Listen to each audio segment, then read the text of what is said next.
నారాయణపేట నియోజకవర్గ ప్రజలందరికీ నమస్కారం.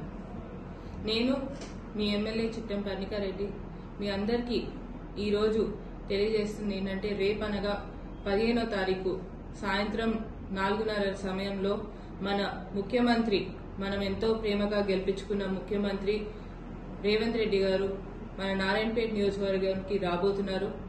ఏదైతే ఆ రోజు తుక్కుగడలో జాతీయ సభ కింద జనజాతర నిర్వహించడం జరిగిందో ఈసారి తెలంగాణలో మన ప్రచారం అనేది కూడా ఎక్కడి నుంచి మొదలు పెట్టాలంటే నారాయణపేట నుంచి మొదలు పెడదామని చెప్పి అనడంతోని మన దగ్గరికి ఫస్ట్ టైం ముఖ్యమంత్రి గారు నారాయణపేట జనజాతరకి రాబోతున్నారు. మన లోక్సభ ఎన్నికల్లో ప్రచారం అనేది కూడా ఇక్కడ నుంచి మొదలు కాబోతుంది. కాబట్టి మీరందరూ కూడా పెద్ద ఎత్తున తరలి రావాలని కోరుకుంటూ ఏదైతే మన నారాయణపేట నియోజకవర్గ ప్రజలందరి చిరకాల కోరిక అయిన జియో 69 ద్వారా నారాయణపేట కొడంగల్ ఎత్తిపోత పథకం ద్వారా ఈ రోజు మనకు నీళ్లు వస్తున్నాయంటే మన కృతజ్ఞతలు చెప్పుకునే సమయం వచ్చింది. కాబట్టి ఈ సమయాన్ని మనం తప్పకుండా అందరం కూడా వచ్చి కూడా